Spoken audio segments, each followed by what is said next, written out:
Okay, well, thank you all for coming today. Before we begin the panel, just be appreciated if you can make sure to please silence your cell phones. Just make sure they're off and everything. So my name is Jeremy Gottman-Sperling. I coordinate the LGBTI Public Diplomacy Working Group here at U.S. Department of State. It's our first time doing a panel of this sort. So before any further, I really just want to give, it's kind of like a long list, but I just want to give a special thanks, of course, to our opening speaker, Deputy Assistant Secretary for Policy, Mark Taplin, our moderator, Regina Weil, our three panelists, Justin Hill, Molly Dwyer, and Tristan Bennett, the volunteers here today, Media Services, ECA PASC, and to the planning committee of the Public Diplomacy Working Group. Without all of you, this could not be possible, so thank you very much. I really appreciate it. So the mission of the LGBTI Public Diplomacy Working Group is to support the advancement of the human rights of LGBTI persons through public diplomacy programming and maximize inclusion of LGBTI persons in the Department of State public diplomacy initiatives. And I truly feel that the opportunity to hold today's panel to engage in the discussion and have this dialogue about our LGBT identities and experiences in the context of international exchange will help us in moving closer to those goals. I'd also like to remind everyone that, of course, during this panel, there will be the opportunity for the audience to ask questions. So on both sides, there are some mics there. But without further ado, I would very much like to welcome Deputy Assistant Secretary for Policy in the Bureau of Educational and Cultural Affairs, Mark Taplin, to the stage.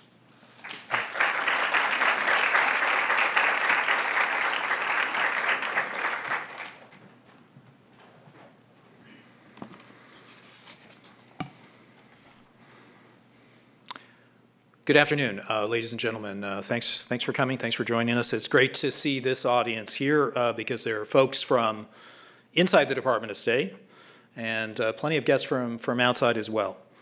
So let me first thank the LGBTI Working Group, the Public Diplomacy Working Group, including my colleagues Jeremy, Michael Hindi, both from the Bureau of Educational and Cultural Affairs, for organizing this panel. We're also delighted to have our NSC colleague, Regina Weil, here on hand to serve as moderator. Regina is playing a vital role in advancing U.S. policy on LGBTI issues. We're grateful she's made the time to lead the discussion today. And last but not least, Tristan, Molly, Justin, special thanks for agreeing to be here and sharing your experiences, because you're really at the very heart of today's event. It's no longer news that promoting the rights of lesbian, gay, bisexual, transgender, intersex persons is a full-fledged foreign policy priority for the State Department. It's business, important business, as usual, thankfully. That commitment is reflected today in a lot of different ways. Randy Berry's work as Special Envoy is only one of the more visible examples. An LGBTI task force underpins the department's efforts to respond to challenges abroad, to guide the implementation of President Obama's 2011 memorandum calling for international engagement and initiatives on these issues. Another example, Bureau of Consular Affairs now routinely makes information available online about countries where harassment, violence against LGBTI individuals is prevalent, or where consensual same-sex relationships are still criminalized. That's a crucial resource for American citizens and for people around the world. But one of the most compelling ways that the Department of State advances the conversation around LGBTI rights and issues, and I'm not entirely objective in saying this, I admit, is through our international exchange programs. What is it that exchange programs provide that other approaches can't or won't? In a nutshell, what I'd say is, it's the power of example. Policy messages, sure, those are vital, whether they're delivered in the traditional diplomatic fashion to a foreign ministry, or in a speech by a U.S. ambassador or a senior U.S. government official. That's vital. But an exchange participant, a scholar, a student, a specialist, even an ordinary citizen, can open up minds, knock over stereotypes, forge solutions, all by the power of example, one conversation, one interaction at a time. The cultural divide that still overshadows the rights and opportunities of so many LGBTI persons in countries as far-flung as Russia, Uganda, That's only going to be overcome by the patient, yet utterly persistent application of the power of positive example. Exchange programs that bring LGBTI Americans together with foreign academics and professionals, artists and musicians, students, athletes, that's the type of advocacy that walks the walk, not just talks the talk. Those of us who work at the Bureau of Educational and Cultural Affairs are proud that we've been proponents of the power of example, if you will, for quite a long time. In fact, we're celebrating this year the 75th anniversary of the State Department's first programs designed to promote mutual understanding. We have the privilege of providing exchange opportunities both for Americans interested in going overseas and for people from other countries coming to the United States. Every year we send tens of thousands of people in both directions. That includes the 3 exchange alumni. I hope you recognize your exchange alumni who are with us here today on the panel, Justin, Molly, and Tristan.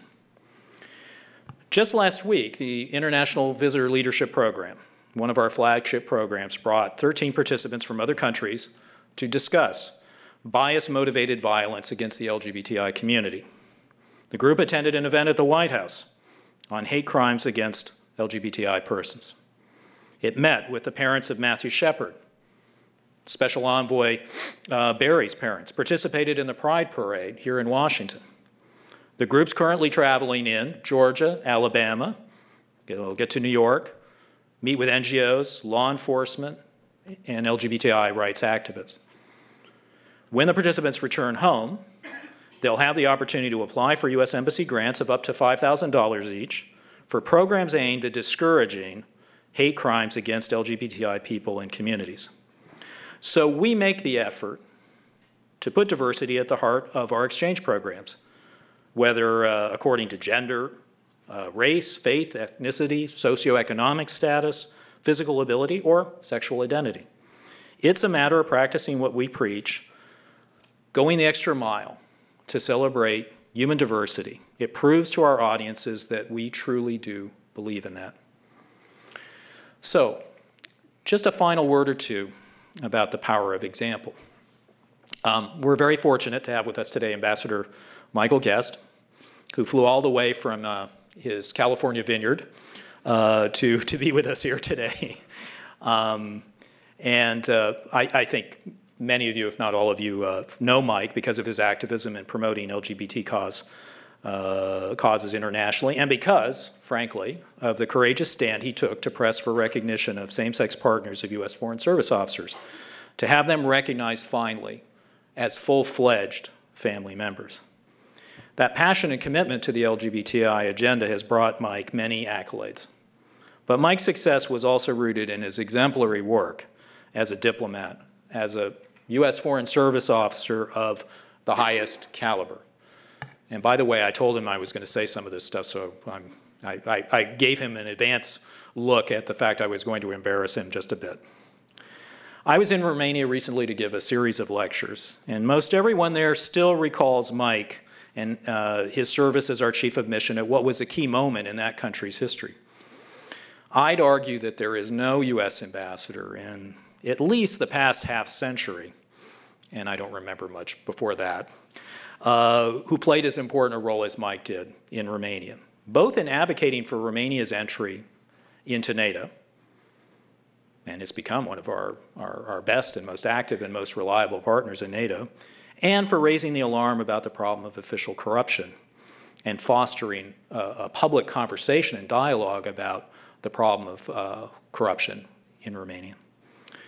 Mike traveled throughout the country, flying the flag, talking to people from every walk of life. He was a household name in Romania, still is, in the most positive sense. And he demonstrated by the force of his example that America was serious about its vision for a free and democratic Europe, and serious about the principles of equal rights and opportunity for all. And that was a really very important contribution that people still remember to this day. Although Tristan, Molly, Justin, I'm guessing you may not have ridden as often as Mike did in an armored car during your experiences. You didn't go to as many snooty diplomatic receptions, I'm guessing. But you too flew the flag as exchange participants. One conversation, one meeting at a time. Your citizen diplomacy was also making a difference. You too, you demonstrated by your example that the U.S. is determined to foster a world where we embrace all people, including people with differing sexual preferences and orientations or gender identities. That's the power of example, and that's the power of exchanges in practice. So once again, thank you for joining us today.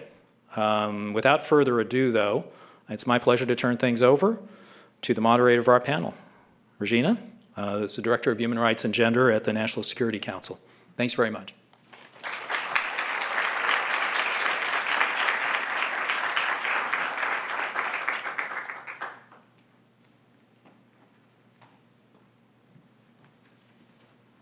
So good afternoon, everybody, and thanks, Das Taplin, for those remarks. I'm so glad to be here today. Thanks also to the LGBTI Public Diplomacy Working Group, and Jeremy in particular, for coordinating this great event, and to our panelists for taking the time and participating. We're really excited to learn about your experiences overseas.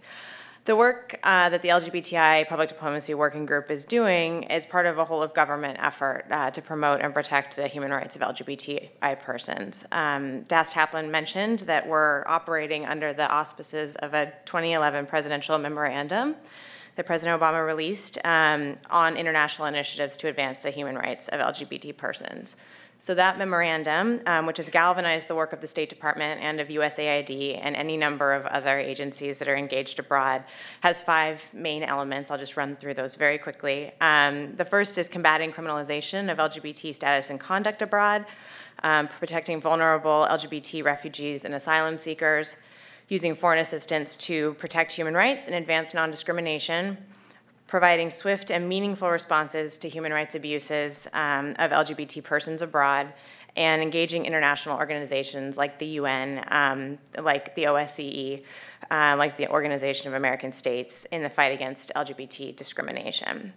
So we're working hard across all of these areas. I don't have the time to even begin to do credit to the efforts in this space, and we're bringing the resources of the U.S. government to bear to address these challenges. My main job as the Director for Human Rights and Gender at the National Security Council is to kind of harness the work of the interagency and get everybody moving in the same direction. And it's a tremendous pleasure to work with my colleagues at the State Department and at USAID and any number of other agencies on this effort. So a nice example, we just had last Friday, as Das Taplin mentioned, an event on bias-motivated violence targeting the LGBT community around the world. And we had an opportunity to bring together colleagues from DOJ, from USAID, from the State Department, along with partner governments, civil society, law enforcement, and multilateral organizations for an afternoon of discussion on hate crimes and other forms of bias-motivated violence that are taking place around the world. I'll say, and this is relevant to our discussion today, that a huge underpinning of across 3 panel discussions was the importance of changing hearts and minds, of addressing the note that you cannot address violence without addressing the attitudes that contribute to that violence. So I think the discussion that we will have today and the work that the State Department is doing, the Bureau of Educational and Cultural Affairs is doing through these exchange programs and through a number of our other public diplomacy efforts is an essential element to making that work and to changing those attitudes. So I'll ask Justin and Molly and Tristan to go ahead and make your way up because I don't need to go on too much longer. And as they're getting settled, I'll just flag a couple of process points. You have the bios of our guests, and we'll certainly talk a little bit about their experiences and their background, so I won't recite those for you now. We'll go ahead and let the conversation proceed as it will. We're anxious for this to be a discussion, so I'll start off with some questions for our panelists and some discussion among them, and then we'll be very glad to turn it over to the audience for questions to the panel. I'll remind you about the microphones and ask that when you do go up there, you let us know who you are and where you're coming from so that we have a good sense. So with that, I'm going to go ahead and get started and turn this over to my colleagues. Just as an easy first question, why don't you tell us your name, tell us the program that you participated in, where you went, and what you are currently doing now that your experience is done. So Justin, would you mind starting us off? My name is Justin Hill. I went to Barbados on a Fulbright. I did a research Fulbright looking at the sexual health of incarcerated men. So I worked in the prisons in Barbados. Great. Tristan?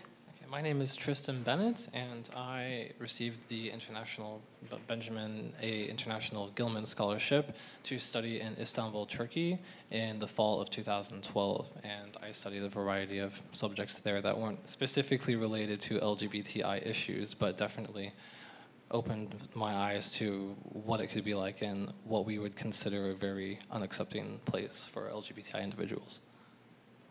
Hello, everyone. My name is Molly Dwyer. I received a National Security Language Initiative for Youth Scholarship, and I spent a year in Kazan, Russia, 2011-2012. I'm currently a rising senior at Princeton, and I'll be interning with the State Department in just a few short days, heading back to Russia at the consulate in Yekaterinburg. Okay, great. And so in terms of, can you tell us a little bit about how the work that you did on your exchange programs has informed your next steps and what you're doing now? Anyone can hop in on that. Well, I guess I could start. So the Gilman Scholarship is for students who have a demonstrated financial need. So that means that in order to be eligible for it, you have to be able to receive a Pell Grant. So that means that it was really helpful for me as a person who was receiving the Pell Grant and didn't have practically any financial backing from my family to receive the scholarship and actually be able to study abroad. And I think that the program itself just opened my eyes to myself and really helped me to gain a sense of self-confidence and independence. And it also opened my eyes to international education as a field and also international language exchange. And I'm actually working on an assignment at IIE right now, and it definitely helped me to find my way to where I am currently. I cannot overstate the role that Nestle had in my life. I was an exiting high school student when I left for Russia, and I spoke no Russian whatsoever. So I was able to take a year out of my life before heading to college and came out of the experience with advanced Russian, which was incredible in and of itself thanks to the program, and also a huge amount of cultural and political knowledge that I would not have been able to gain in a classroom. It was all dependent on living with a host family and being in a city, and a unique city like Kazan.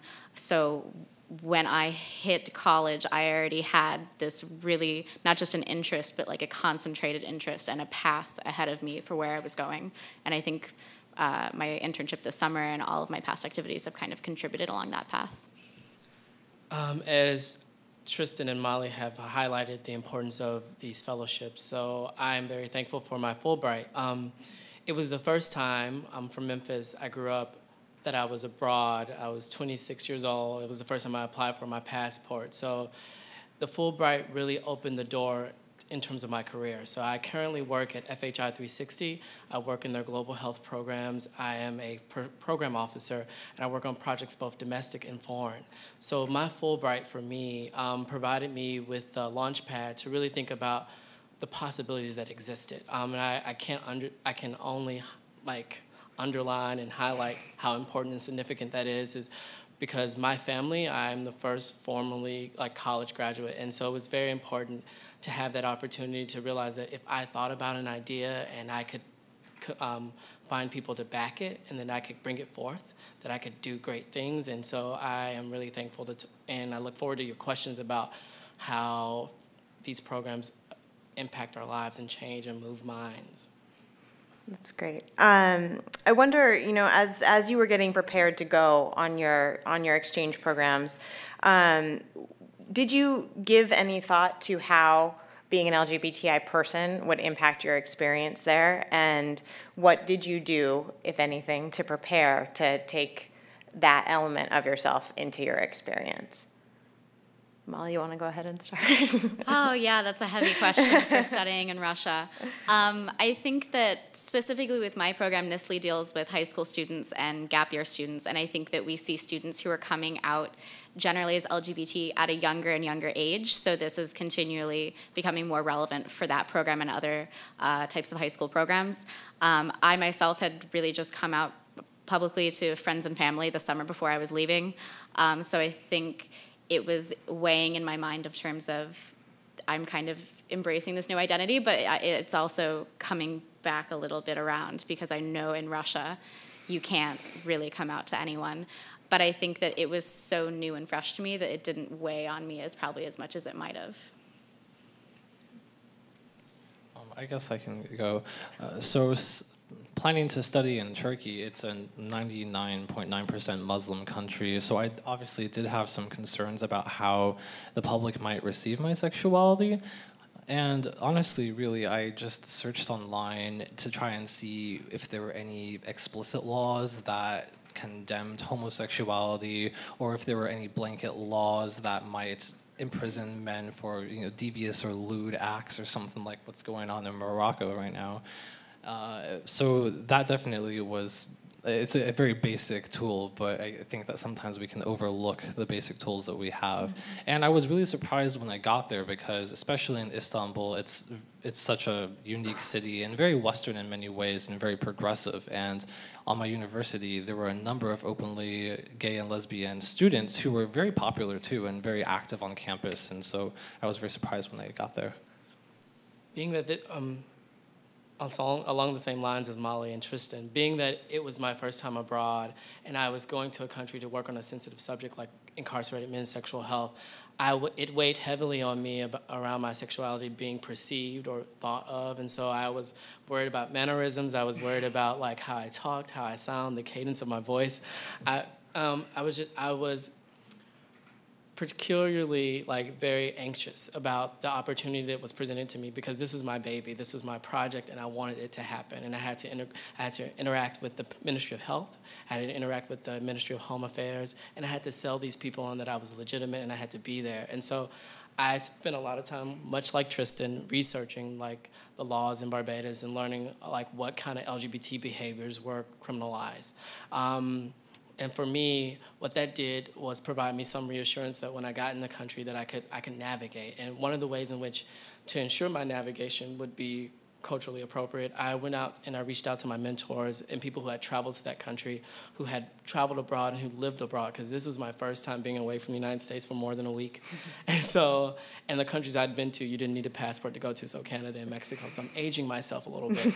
But it was amazing, and I was so happy and humbled by the outpouring of my friends, my mentors, to really share with me the ways in which to navigate new cultures in that space in Barbados, because people who understand the Caribbean as a terrain, there are a lot of laws that exist in that space that are hindrance to being LGBTI. And so I was very thankful, and I owe all the people who helped me navigate that space a huge thanks. I would also have a point of Justin's. I think I also personally came from a place of privilege as a feminine presenting lesbian. There are a lot of queer women who don't have the option to choose to come out. There are a lot of people that just by their style of dress or their haircut might immediately stand out from the crowd. And I think that that's something that can be addressed in PDOs, and I think we did discuss it in my own PDO. Sorry, what's a PDO? Pre-departure orientation. I did not have the good sense or the good fortune to pursue international education when I was in college, and I feel silly for having missed that, especially as I came to work at the State Department and go all over the world. So I just applaud you guys for seeking out those opportunities. So it sounds like this, in addition, not just in your preparation, but obviously this was something you all were quite aware of, and certainly impacted your experience. And I wonder, If you can talk a little bit about the differences kind of in the daily life experiences with the LGBT community in your host country, to the extent that you had those experiences, and how that is different from your experiences with the LGBT community here in the United States. Okay, well, I'll go first again. No, So I was actually very surprised by how active the LGBTI community was in Turkey, not just in Istanbul, also in other cities like Antalya and Izmir, but particularly in Istanbul. So I kind of got this idea that the LGBTI community in Turkey was what I kind of think it may have been like for activists back when my parents were young, in the 60s and the 70s, because you kind of get this idea of of Stonewall and the people fighting, especially with the transgender individuals up at the front. And not actually when I was there through the Gilman Scholarship, but when I went back to Turkey the following summer through a Department of Education funded fellowship. That was actually 2013 when the Gezi Park protests happened. And the LGBTI community was so heavily engaged in the political commentary that was going on at that point. And sometimes in America, I feel like partially because it has become so accepted to be an LGBTI individual that people don't think about it unless it's framed particularly within LGBTI identities. But in Turkey, in Istanbul, they were connecting and they really were able to get this solidarity with the rest of the left or the opposition, if you would say, by engaging by having like events that would talk about gentrification and development in the city of Istanbul, and the host would be like a gay man or a transgender individual, and that was a way for people to come and discuss the hot topics of the day, interacting with LGBTI people, but not specifically about those issues. And that's something that I, in my life, haven't really experienced in America. Yeah, I think in Russia, it's just dangerous to associate with organizations that promote LGBT rights, whether it's a social club or more of like a human rights or political organization. I mean, these are places that get firebombed regularly. So that's obviously not a place that you're encouraging students to go while they're on an exchange.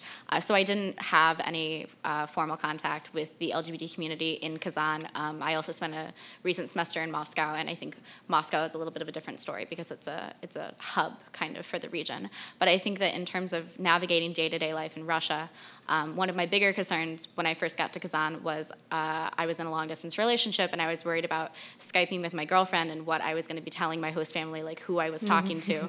And I think that we really underestimate the gaydar of Russians. I mean, like there are women who will just be fawning over all of the gay boys on the American program and talking about how they're so well put together. And so I think that, my host family, it didn't even register on their radar that I was constantly on the computer talking to a girl. But I think also in terms of coming out, it's complicated in Russia because as an American, their kind of media tells them that Americans are all like gay supporting, and that that LGBT issues are part of Western propaganda. So you kind of have to be cognizant of that, knowing that as an American coming out, you're not exactly doing a favor for the local LGBT community. You're just kind of playing into the narrative that their government tells them. Whether there's a very common TV show in Russia, and there's an American actor on it, and the joke of the show is that he has 2 gay dads, because he's American. So that kind of gives you a sense of what things are like there. So coming out specifically and strategically to certain individuals has to take that into account. And I think I was able to come out to a host mom recently and like 1 or 2 professors. I just want to check for understanding and make sure I got the question. The question is like the differences and similarities of the LGBTI communities in our host country to the United States. Yeah, I think so. Okay. So for me, when I talk about Barbados, I would say that it was disarmingly similar in some ways and surprisingly different in others, right? So if you talk about some of the differences, one of the differences is that we're all very aware of what's currently going on in the United States.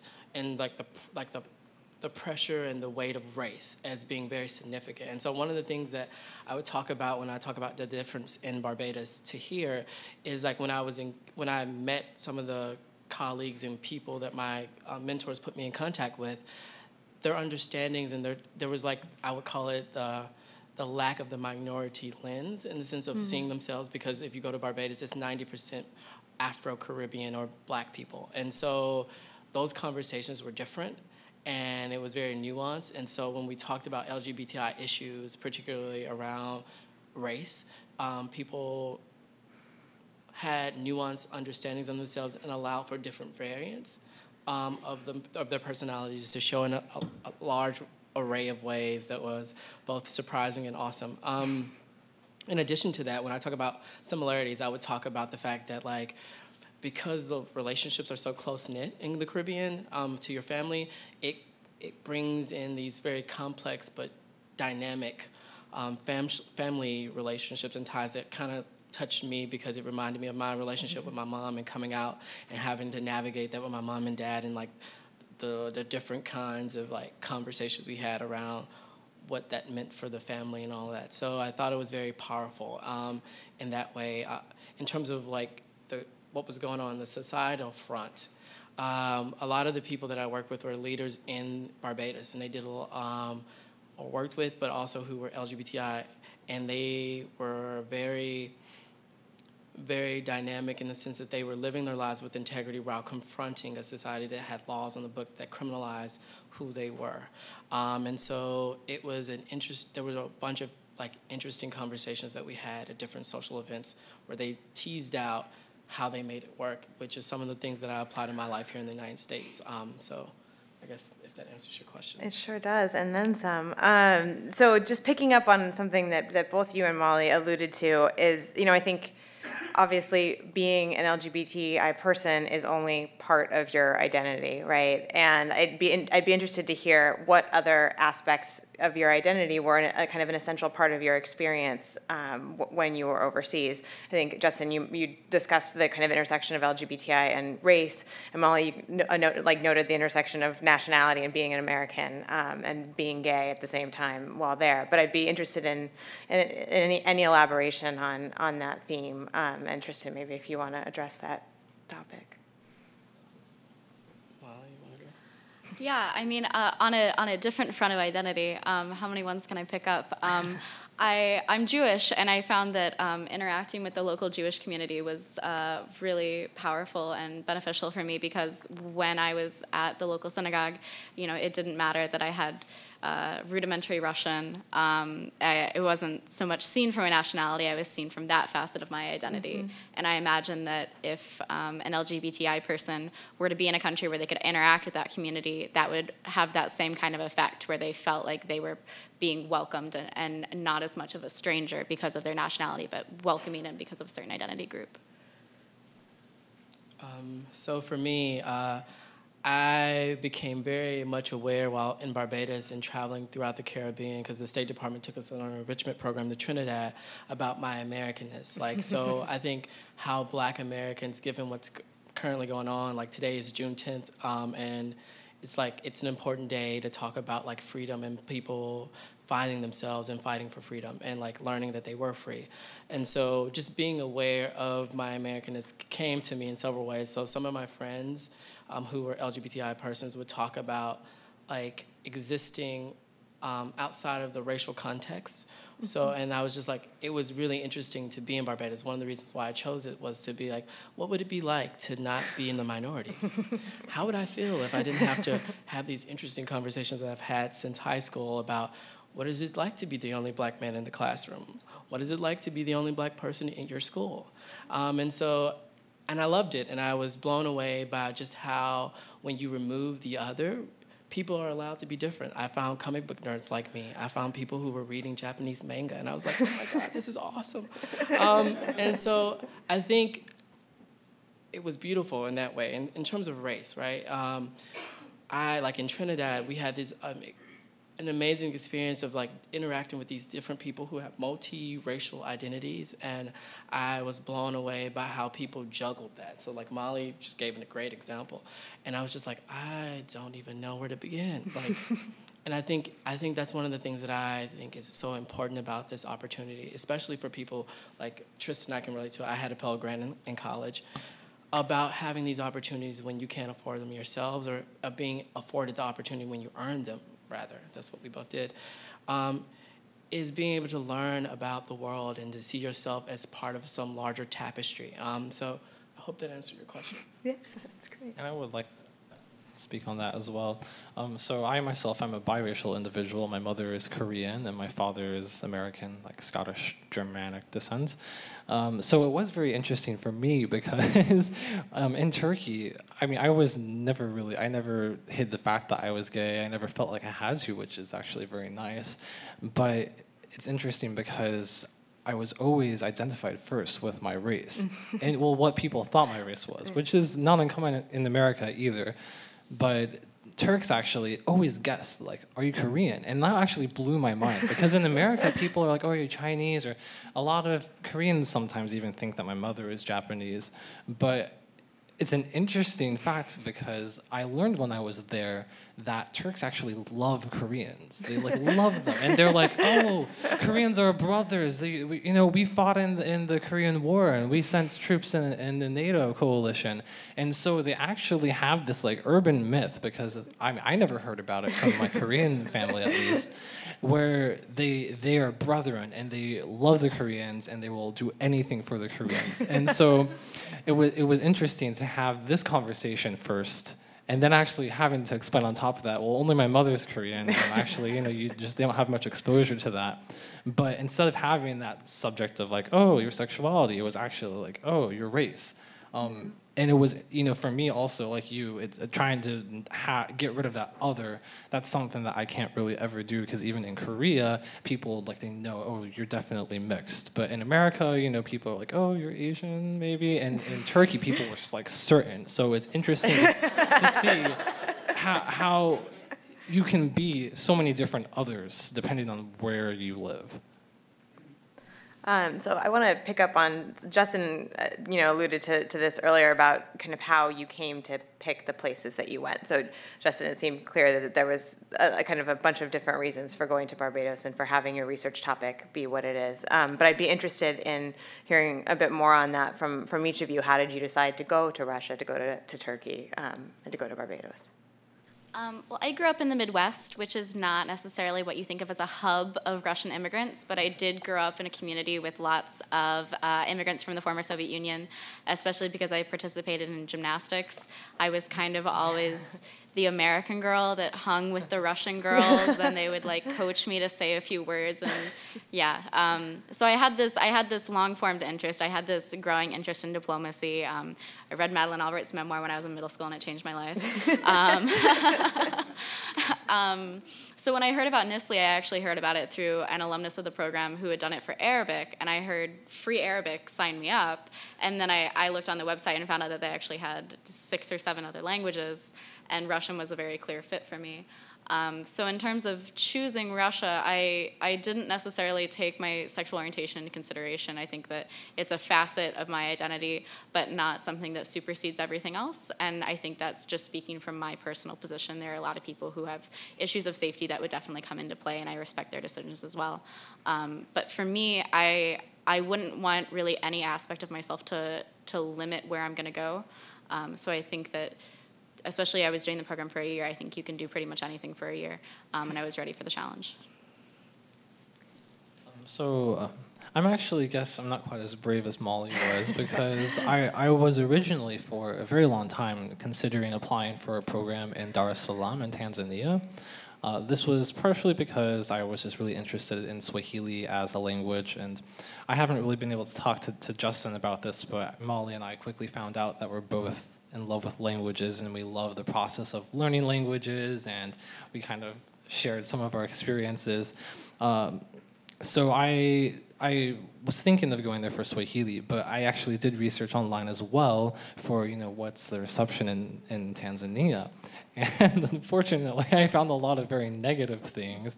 And I think that within the past few months before I was thinking of applying, there was the gay tour that was going across Eastern Africa in a bus.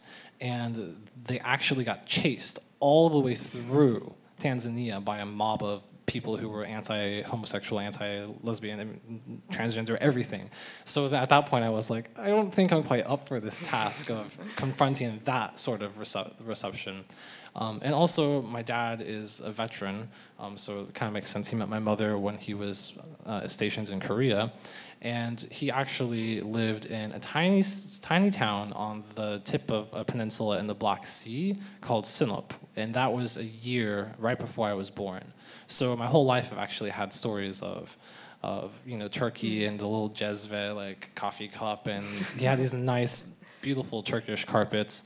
And given my focus in Central Eurasia, and I studied Pashto for 3 years too, which is many people here probably know is spoken in Afghanistan, it just made the perfect sense for me that I would go to Istanbul. Okay, so Tristan, to answer your question, I studied French and Portuguese at the University of Chicago, so I do have a love of languages. But unfortunately, when I was applying for my Fulbright, my French or Portuguese wasn't strong enough to. They weren't strong enough to carry the weight of a full-on research project in sexual health, and so I couldn't go to Brazil and I couldn't go to Martinique. But I wanted to go to Barbados. I didn't want to go to Brazil. I wanted to go to Barbados because it was an opportunity to put into practice some of the things that I had learned while working in public housing with homeless people who were also HIV positive. And I wanted to say, how do we understand or map out and understand health equity and what it looks like from cradle to grave? And so Barbados was the perfect kind of place to go to do that kind of work because they've done so much work with they've invested so much money in their human capital.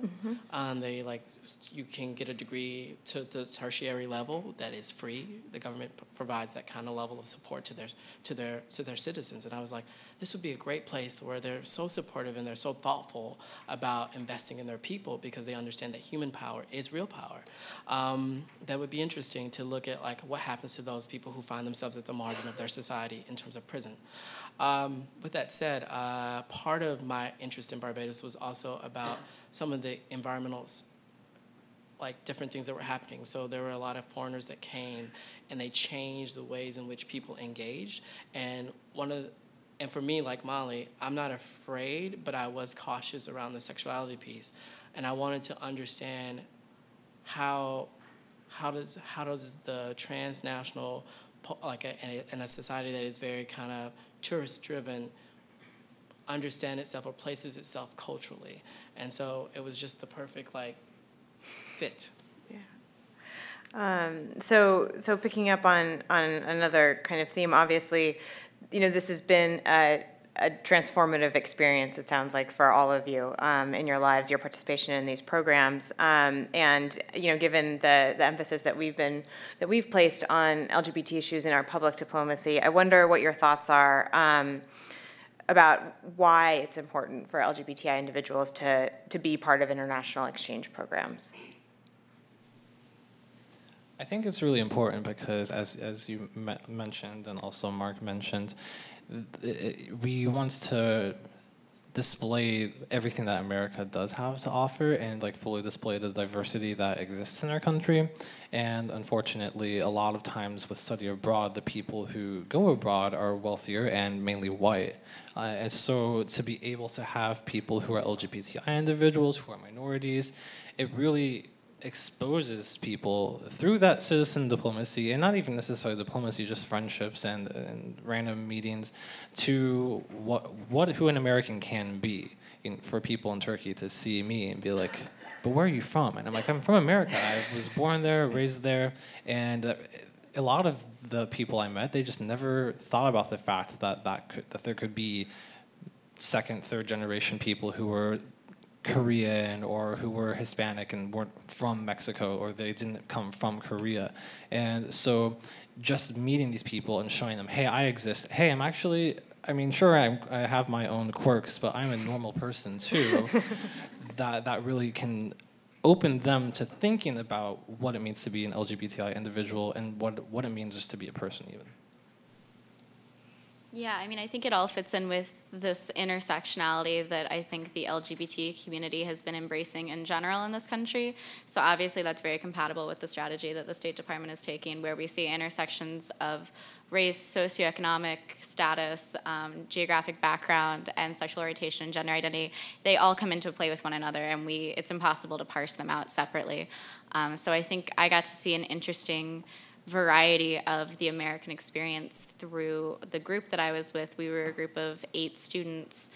So the Russians that we were encountering, they were generally encountering the 8 of us all together, and they could see like a whole swath of America just seeing the 8 of us. And I think that while other aspects of identity might be more visible, for me, my LGBT identity is not visible, and so I think it simply allows us to have smaller conversations, which is where like true diplomacy in person-to-person settings happens, is in those small conversations and when you have to push back against certain identities. So, before I can get to a conversation where I'm comfortable coming out to a Russian person, we have to push back against my American identity, and we have to push back against maybe my identity as a female. One of the first questions I learned in Russian was, "Are you married?" Which is always a great segue into "I am not." And actually, in Russian, to say I am married, as a woman, I would use the verb to go and then the preposition behind my husband. So there's no, and a husband says that he is wifed, like as a verb. So there's no gender neutral way to express that. So I think that a lot of it is maybe biting your tongue and saying, no, I am not married. Do you plan on getting married? I don't know. We shall see. But just having those conversations and pushing against the American identity, I think, was my strongest experience. And for me, what I would say is the reason why it's so important is because you have 3 different varied experiences, and a lot of it focused on the fact that we have LGBTI lenses. So like all of the different encounters we had. So I think by bringing more people from varied backgrounds to the forefront of, we show true like diplomacy, but we also put, I guess the perfect saying is, we put our money where our mouths are, because each of these fellowships costs money.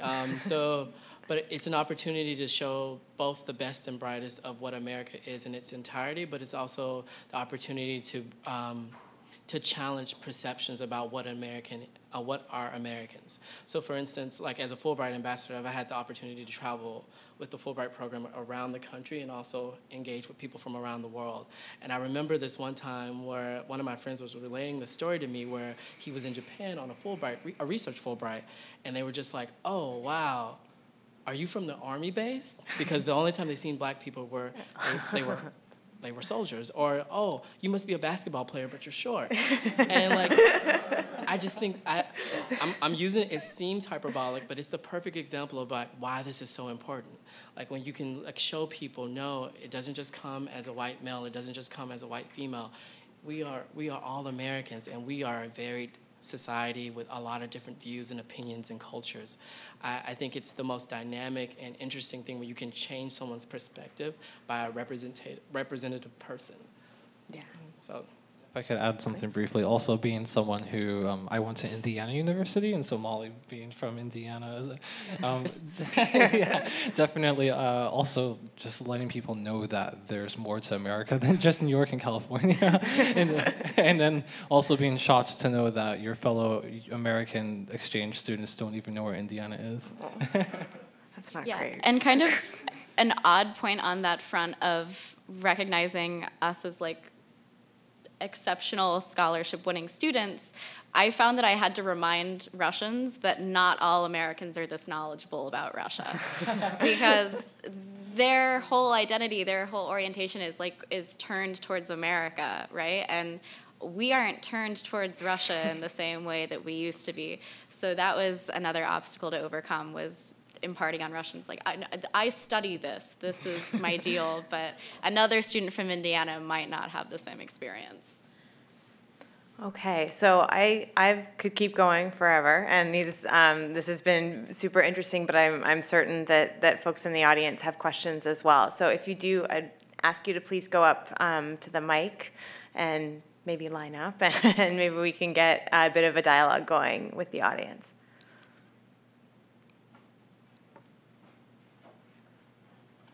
Hi. Hi. Hi.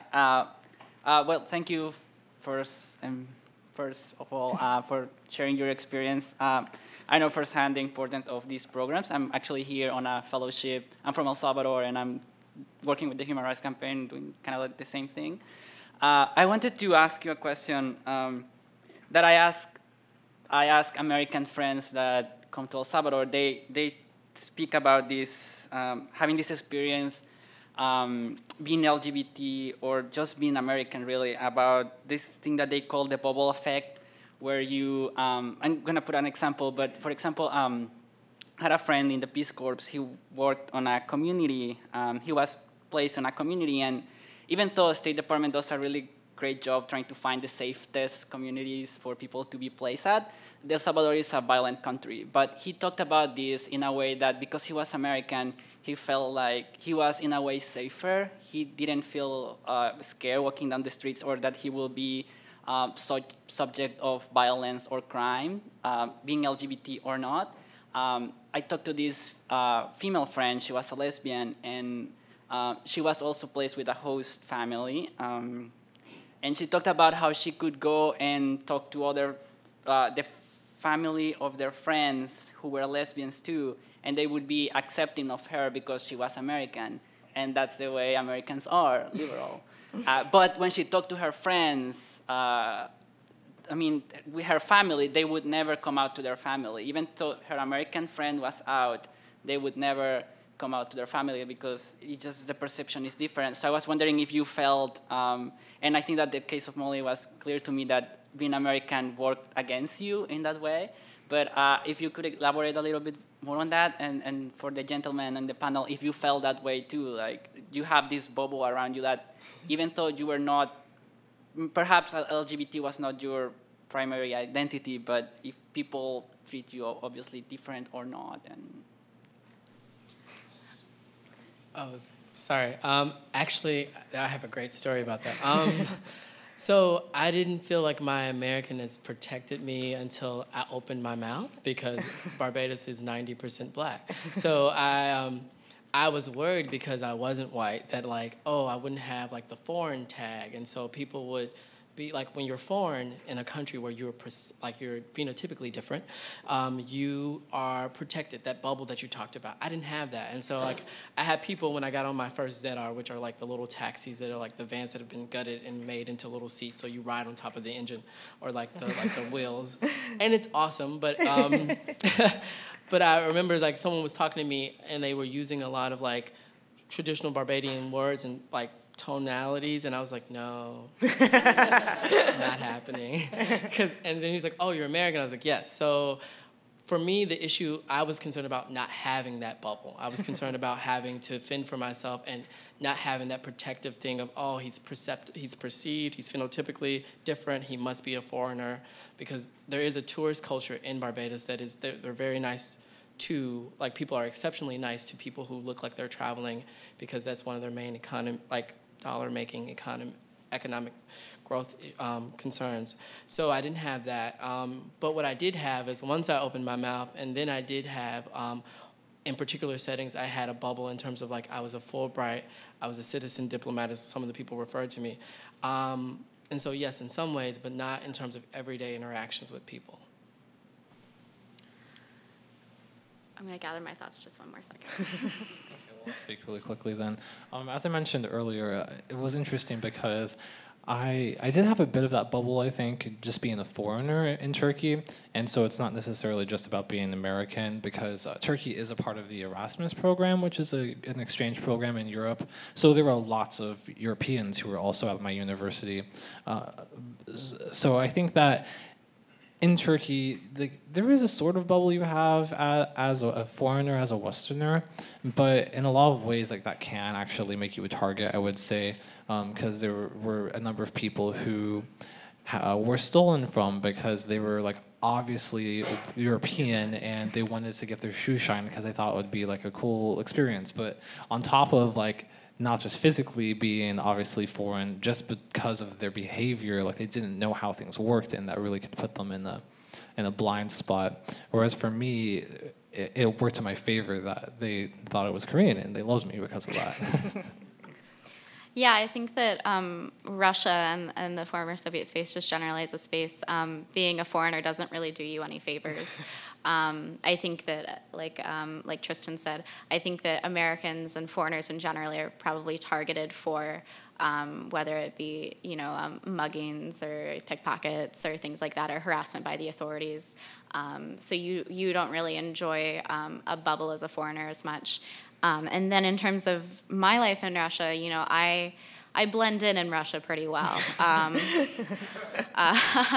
lot of the times when I was first there, by the end, if someone stopped me on the street, I could give them pretty detailed directions about how to go somewhere. But in the beginning, I just kind of had to be like, so I blended in as a Russian, but I think, that gave me some benefits, and that also, had the same negative things that come with it. Just like most Russian women, I was subject to a lot of street harassment, and my status as an American didn't protect me from that.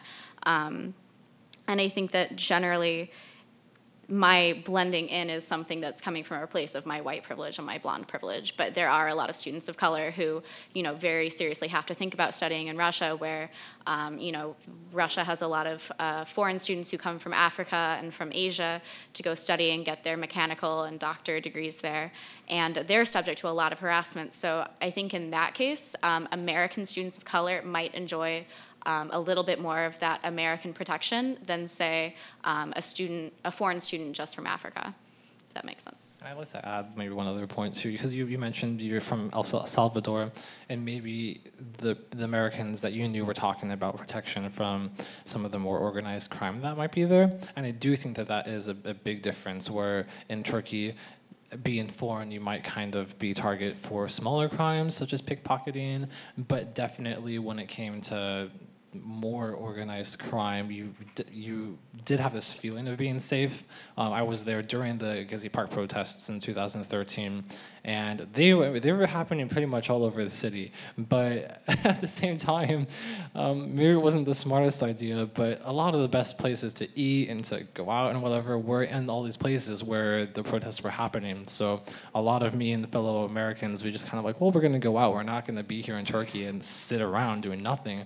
And we knew that because we were foreigners, as long as we weren't like obviously like, oh, I'm going to put gas back on and like, boo, government, they would leave us alone. We could walk by and watch people protesting and doing stuff, and as long as we kept our distance, we did kind of take advantage of the fact that the police weren't going to come at us. They knew that we were spending money there, that we just wanted to enjoy our time while we were there.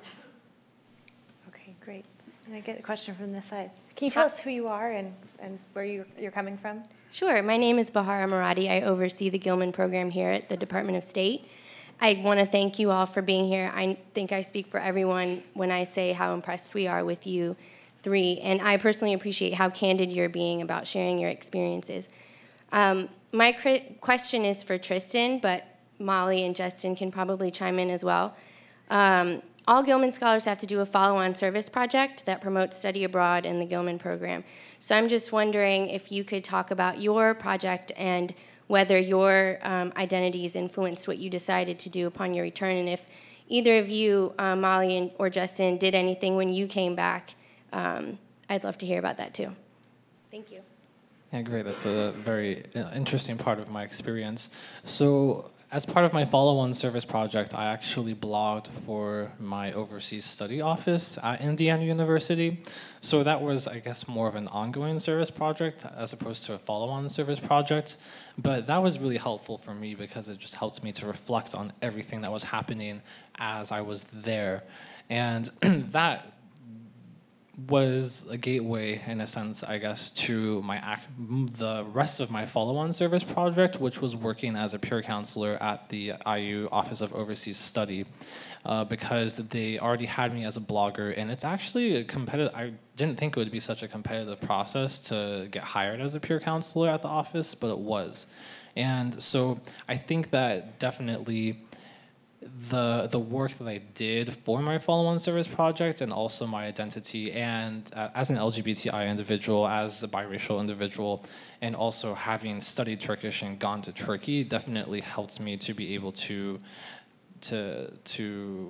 represent this new space in the office. And there was definitely a lack of information of any sorts on studying anywhere in the Middle East, really, on studying abroad as an LGBTI individual.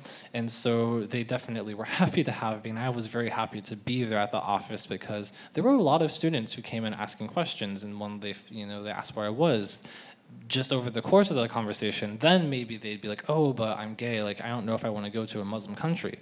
And it really, I was glad that worked out. I wasn't sure if it would, but it did, where I think I was able to really open up students' minds, not necessarily to studying in Turkey, but to studying in places in the Middle East, or in India, or somewhere that wasn't just Western Europe. And then also I've tried as much as I can whenever people have reached out to me to speak at events like this, so that hopefully I can share my experiences with anyone who's interested. Yeah, at my university, I actually work in a fellowship at our LGBT center, and we are supposed to work on our own continuing projects. So I've worked there for 2 years now, and this whole time, my ongoing project has been compiling a comprehensive guide, country-to-country guide for LGBT students, and working with our Multicultural Center for students of color, considering studying in like non-traditional study abroad settings. You know, being a NISLE scholar, NISLE focuses on critical languages, so something beyond French and Spanish, which is really pushing students out of their comfort zone in general, and with other identities taken into account, you know, maybe pushing them into a little bit more of an uncomfortable area in terms of safety and identity. So with that project, I've worked with, we have our own Bridge Year program through Princeton. So we have students who study, who do work before they come to school in China, Brazil, Serbia. So I was able to do some interviews with alumni of those programs who could give me specific information about those countries and organizations on the ground. And then we offered that 50-page document to all of the incoming students for that gap year program. And then I'm also working on an ongoing project trying to interview all of the outgoing seniors who are LGBT students of color who have studied abroad in interesting places, and just try to get their voices on tape to encourage other students to go to places like Brazil, to go to places like Korea, Russia, because I think it seems really scary at first, and then when you can see someone on camera, like one of your peers telling you that you can do this, it's a lot more encouraging. Justin, do you have anything to add to that? She covered it. As a Fulbright ambassador, the IIE has a Fulbright ambassador program, and the State Department, and so we get to go around the country talking to different universities, both HBCUs, traditionally white schools as well, or historically black colleges, and Hispanic universities. So there's a lot of formalize some of the work that Molly's doing at Princeton that we do across the country. That's more formalized. Great. Over on this side, questions? Hello, my name is Michael Hindi. I work here at ECA. Thank you so much, because your words are thoughtful and meaningful, and I very much appreciate what you have to say. So I'm going to ask for your advice. We want to make sure that we recruit LGBTI individuals into our programs. We want to make sure we support them. We want to make sure we support our alumni. So what suggestions do you have for us to do a better job at those things, recruiting and supporting our LGBTI participants? I have a list. So in some ways, I think ECA and you guys do an amazing job. One of the things that I thought about, and Molly kind of touched on, is creating an interactive guide around different countries. So when people have questions about their countries, they don't have to Google it. They can actually listen to people who are both foreign service officers and or just regular people who've done different kinds of stints in that country talk about their experiences. It would be really cool if it's interactive just because it's more engaging and it'll allow more people to view it and gain access to it in a more systematic way. Another way in which to do some things that as we do as Fulbright ambassadors, going out to colleges, maybe going out to LGBTI professional organizations, looking at having these workshops out, finding where all these LGBTI organizations are, looking at the cross sections. So one of the things that I think is very telling to me is when we had our first Fulbright ambassador, or the second or the third actual Fulbright ambassador team, there was a transgender person that I talked about earlier. And when we both saw the diversity statement, that's the State Department's diversity statement, we were like, this would have been awesome had this been talked about up front, because he's trans. He was very concerned about, I didn't know if I could do my research as a trans man if I let people know that I was trans. And so he went up to the Arctic Circle to do water research, but he didn't, when he had issues around his trans or his gender expression, he was concerned and he didn't know who to turn to. So I think there's some opportunities there, and just in terms of making sure that statement is well received and people know where to find it, and how important it is as a boilerplate statement about how we care about diversity and ensuring that people feel safe and comfortable applying. Yeah, I think that you could definitely do work, perhaps not just reaching out to study abroad offices, but reaching out to LGBT centers. I think most major universities and even a lot of smaller colleges have them. So if you can work to get more directly to students, maybe doing press releases and things where you use words that are explicitly reaching out to LGBT students. I think explicit inclusion is different from implicit inclusion, and I think that a lot of people, maybe coming from their background, they don't feel entirely safe if someone's saying maybe, but for someone to come out and say, we want gay students on our program, I think it makes a big difference. And I think in terms of the programming itself, I was on a program that was with multiple other American students, as opposed to my colleagues here who were, it seems, by themselves at their posting. But I think that my group was really important to me, because that was really the only space where I could talk about my full self, or I could talk about my relationship. And so they were really important to me, and my resident director. It was really important to have that safe space where I could just kind of release a little bit.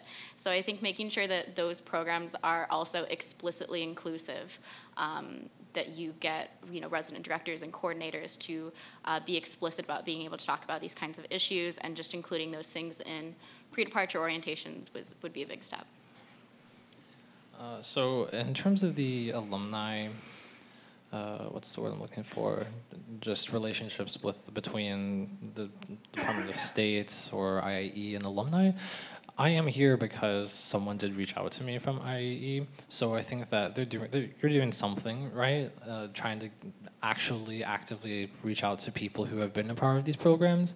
But I think that definitely, as both Justin and Molly said, to have more explicit encouragement of LGBTI individuals to seek employment at places like here, or to be engaged with these different communities, would be very helpful. And I think that IIE is actually starting on some sort of networking platform online for people who are not just Gilman alumni, but also Fulbright alumni, critical language scholarship alumni, to be able to interact with each other. And I think that when that does happen, that will be really, really helpful too, because it will give people who have participated in this program the ability to actually interact with other people and network with them. Because as you said, I was the Gilman scholarship in my program, but definitely there were other American students there, and interacting with them has really helped me to reflect upon my experience, and I made interesting connections through them,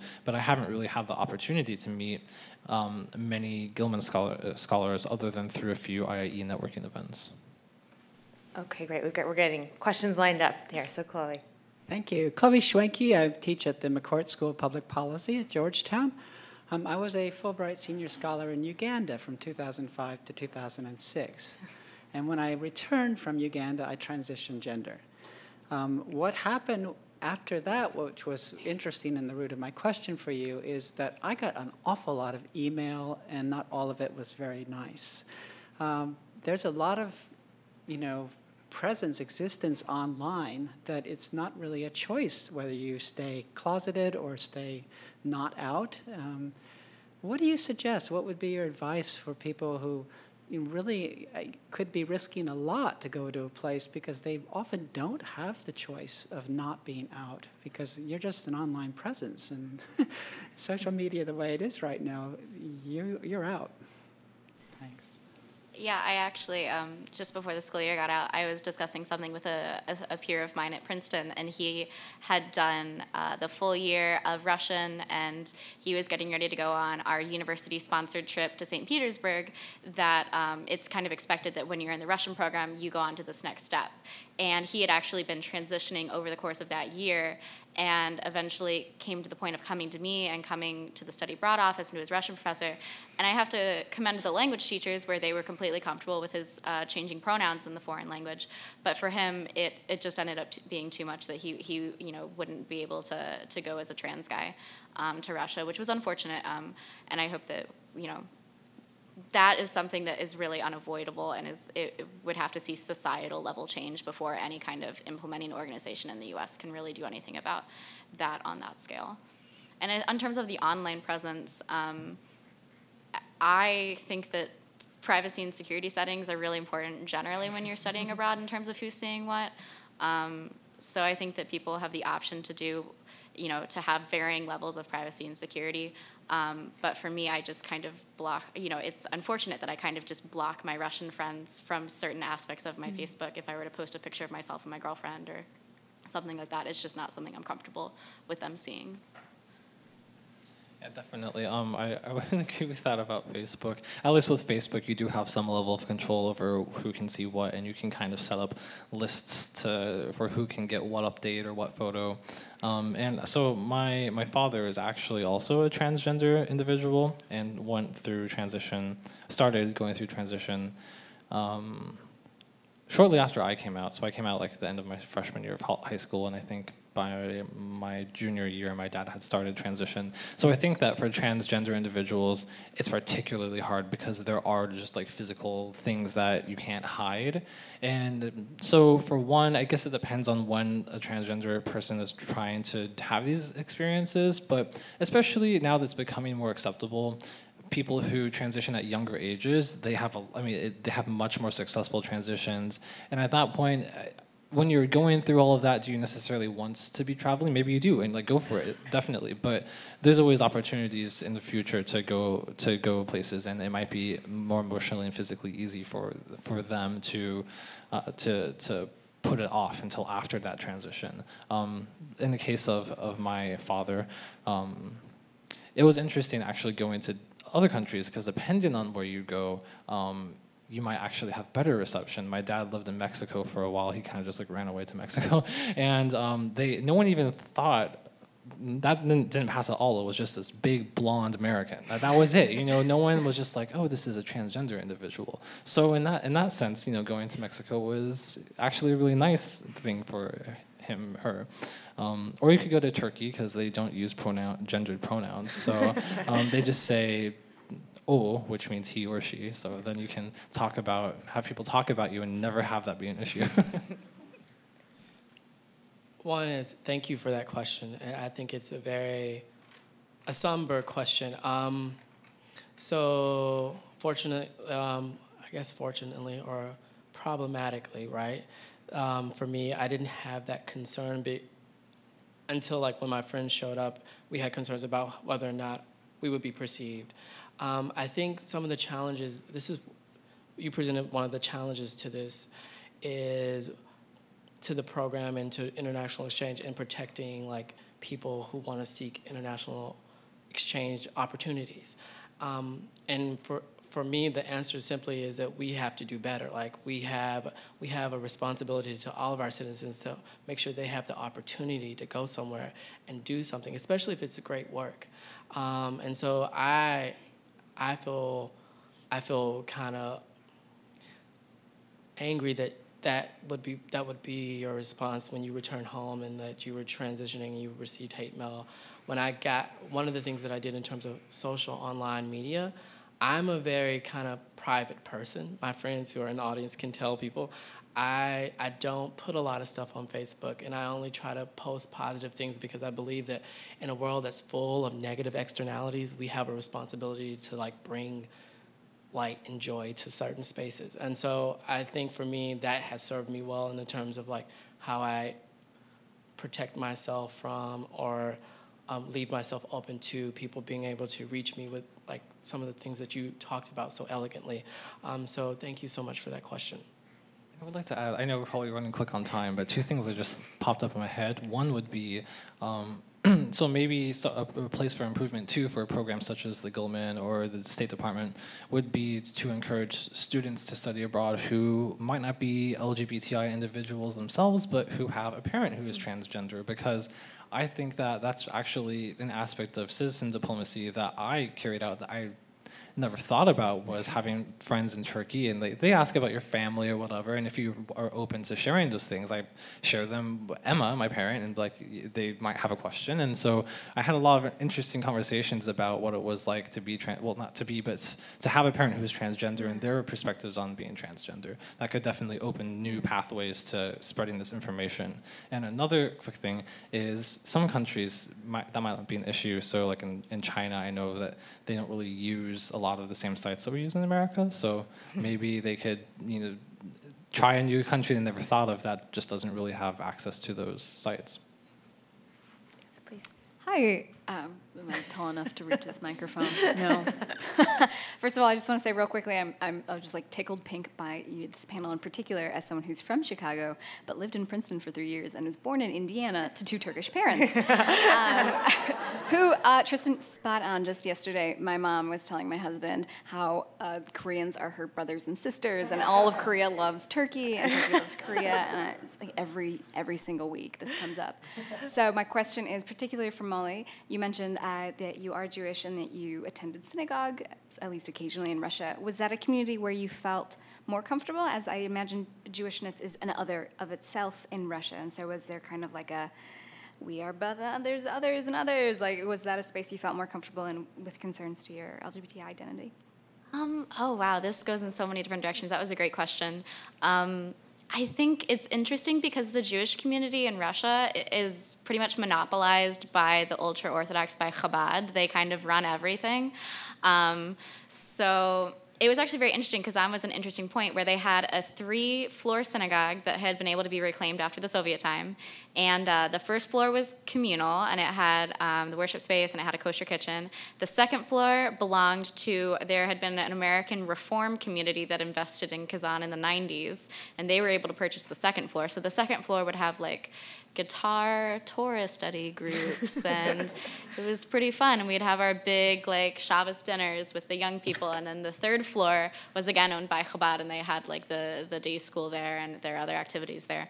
So I think in terms of the Jewish community there, it was really great when I got there, just to have a place where I wasn't the other as much as even sometimes, people look at me and they're like, "You're Jewish?" But beyond that, it was really, really comforting in a place where I couldn't communicate very well at first, just to have people come in and say, like, you don't have to talk, it's okay, you can say the prayers with us, just eat. It was a great message to be sending. But also at the same time, in terms of the Orthodox Judaism that was being enforced there, things were genderized much more than they typically would be, and I think that there were, I had to wear skirts when I was in the synagogue, and, the women had to sit behind the partition. So I think that it, in that sense, was not a space that I was comfortable coming out with my LGBT identity. So can we go over here?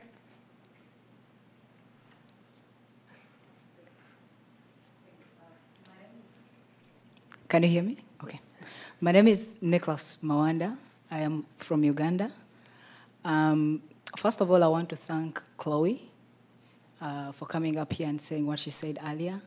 I appreciate you so much. The time you were in Uganda, I actually met Chloe when she was in Uganda, the time she spent in Uganda, and she introduced me to very interesting people at the university where she was working, and the professor Rukondo you introduced me to, we are still friends, and he's still doing very good work. So actually, there are people in Uganda who are very hateful, but there are people who actually appreciate you and they love you.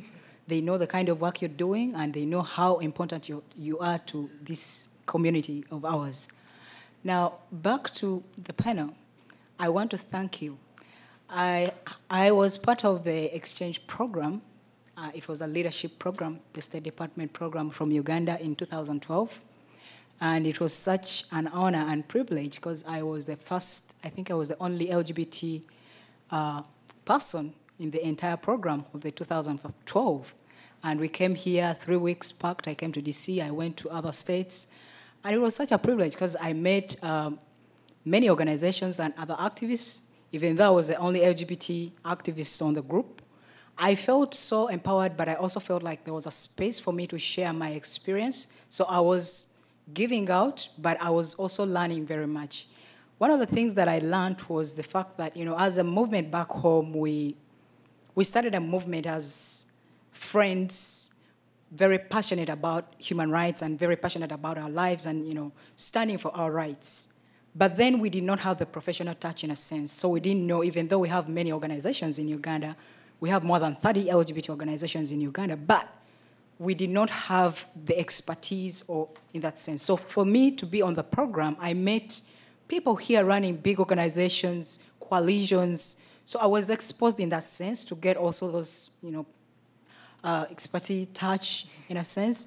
So I would love if actually the Department of State gets more LGBT activists from the African continent, because it seems like, even though this year I know a colleague of mine came through, I think last month and a half, but it's not enough. We need more people to come up. We are to really create a generation of leaders that are, can articulate things and can run movements in ways that, we can sustain the movement to grow.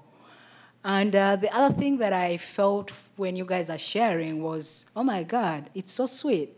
I wish I had the same space for me to share my experiences with my colleagues back home.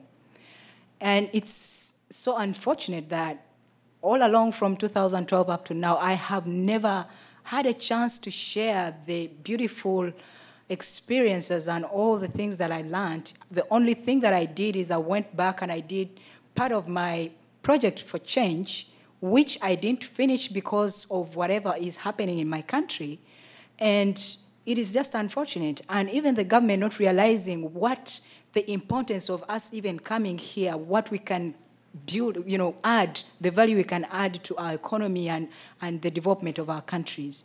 So I would also encourage the Department of State to create that kind of environment in a way for participants. For example, if they go back, how can they actually implement the projects that they're trying to employ in the communities? So thank you very much. Thank you.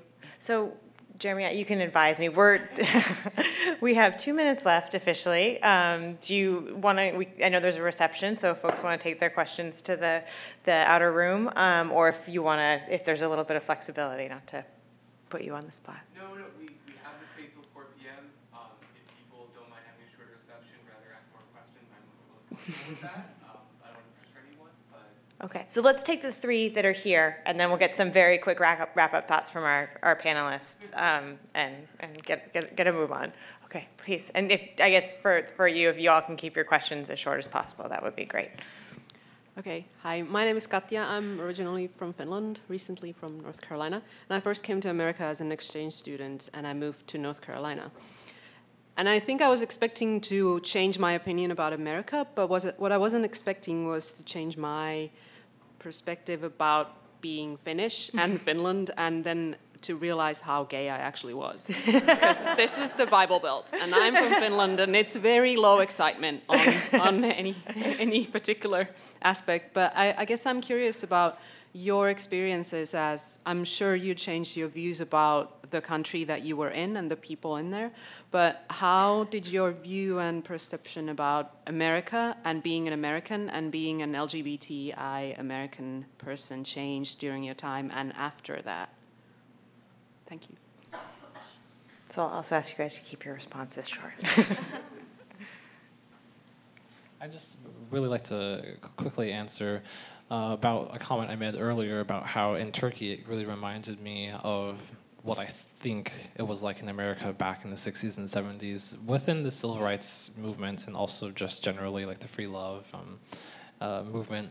And I think that definitely it made me reflect on what America's been through and to see Turkey at this point in history where their LGBTI community could go and really interact with society on a greater level than on the more of like a human rights level, not just an LGBTI level.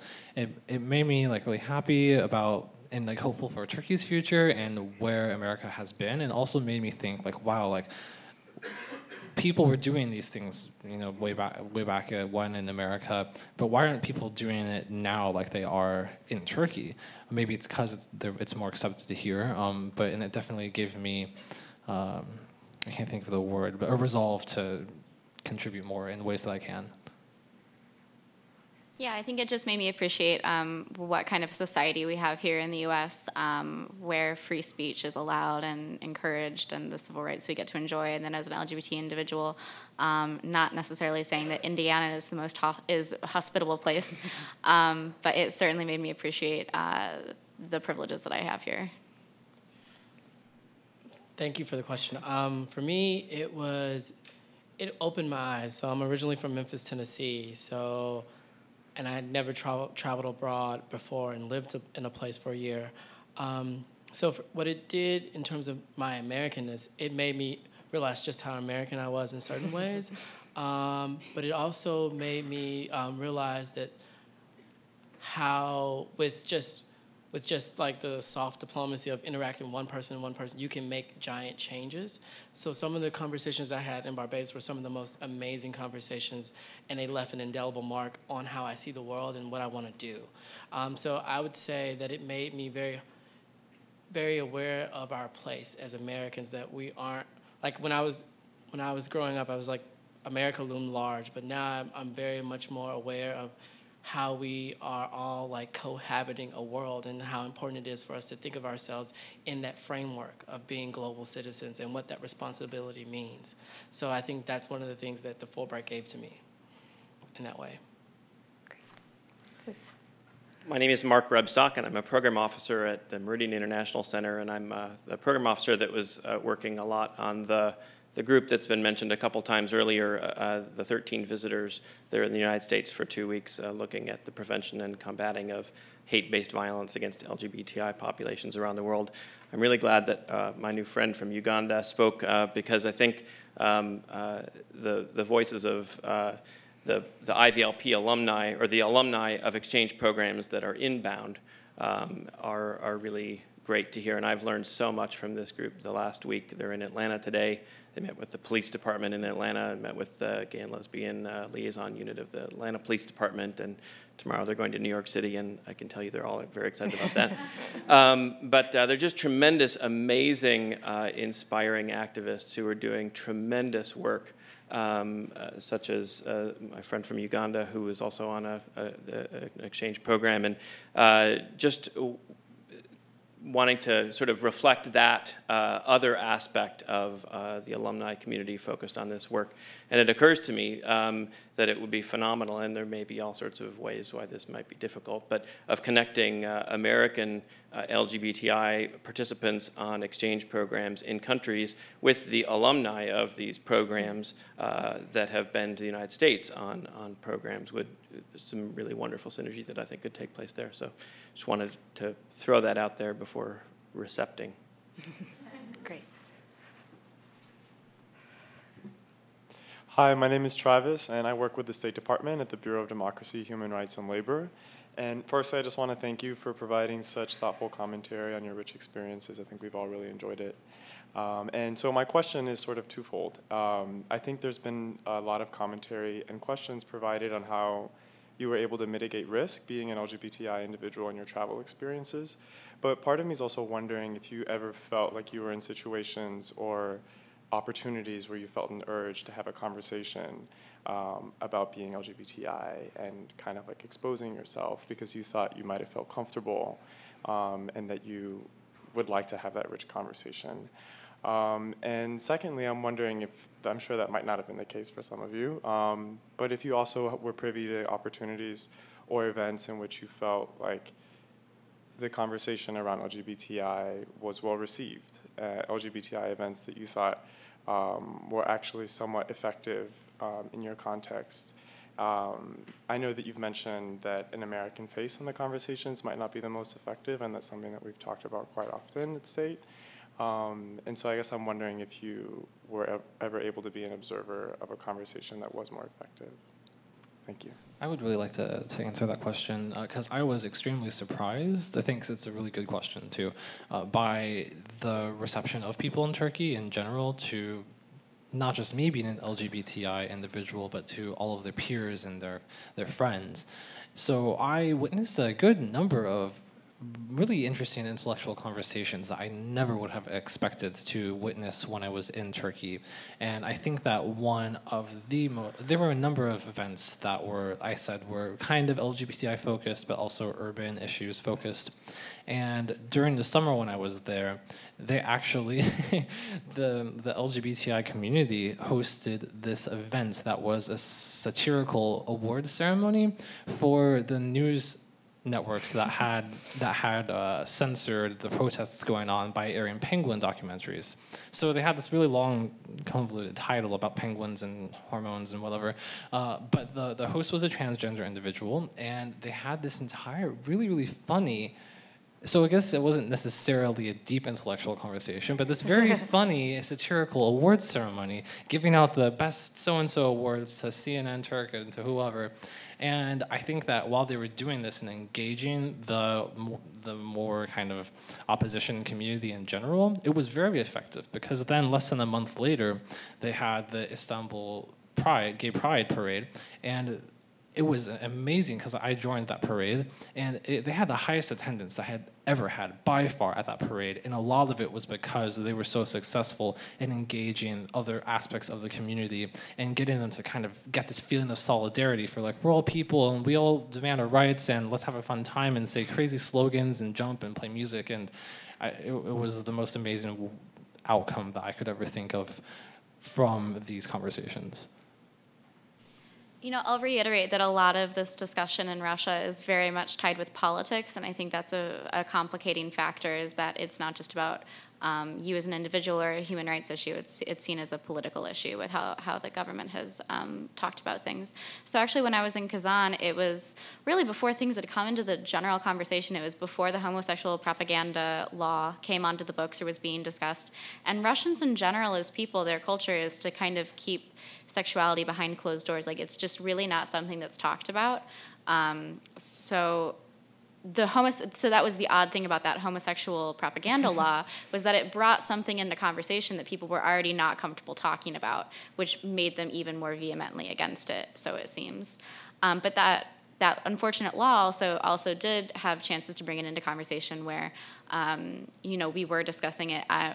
I'm referencing not my time on NISLI, but the past fall semester that I spent in Moscow. We were discussing the law with a professor who had spent time in the United States, so that's one factor pushing it closer to saying I might be able to say something to this person. She had spent time in the United States and was asking for our opinions on it, and she was pushing kind of a certain narrative about it, and it finally came to the point of portraying LGBT individuals as certain types of people. And I finally just was like, what do I have to lose in this? And just raised my hand. I was like, well, I'm a lesbian, and I'm a normal person sitting here, and I'm not interfering with your life, and you're not interfering with mine, and we can sit here and have this conversation.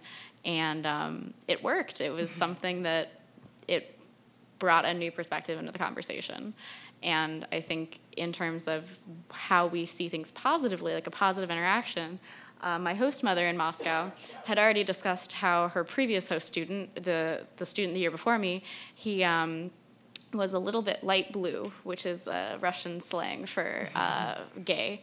And she's, Nicholas, I had to do so much laundry. He changed clothes like 5 times a day. You're so much easier. So I already knew, again, another pushing factor that she might be more open to this. And I developed a relationship with her over a semester and had talked to her in changing the pronouns terms about, past relationships, and finally decided to not change the pronouns. And it was a discussion that continued, so. So your question was how those conversations are happening successfully in the country among native-born Barbadians. So across the Caribbean, there's a lot of action taking around LGBTI issues. So there's different laws in different places. So Suriname doesn't have a law around LGBTI conduct. So that's one. And the Bahamas, it doesn't have laws around that too. So people are kind of cross-pollinating different strategies about moving the conversation forward in their respective countries. So there's a different ambience and depending on whatever country you go to. So for me, one of the things that I got to bear witness to was that there was a lot of action happening through some of the the organizing of what they one of the gay groups called Yuga Lab in Barbados, and they were doing a lot of groups, meetings, and parties, but also parties with purposes in terms of people organizing, thinking through different ways in which they could present themselves and talk about things and try to galvanize change. So I think there are some successful models throughout the Caribbean. It would just be about sustaining it and moving that conversation forward. Okay, so we'll make this the last question, sir, and then maybe in response to this, if there's a way for you all to wrap up your thoughts, will be great. Yeah, just a quick comment. My name is David Levin. I'm the diversity coordinator here in the Bureau of Education and Cultural Affairs. So really wanted to just add my thanks to Jeremy and the committee for putting this great session together, and for our panelists. Mark was talking about leading by positive example. That's so critical, and I've got some great ideas from what I've heard today about what the Bureau can do more to really do more engagement with the whole range of organizations and associations trying to reach out to in terms of LGBTI, but other minorities as well. It's part of this whole notion of diversity and inclusion that ECA is promoting, and this has really been helpful to me, giving me some great ideas that I can work with so many of you as we carry this ball forward. Thanks very much. So I'll echo that, thank you. And just ask each of you as we wrap up, are there any things that we haven't covered that you feel are essential for us to know and be thinking about as we continue this conversation? All right, we did it, you guys. We got everything out of them. Please join me in thanking our panelists.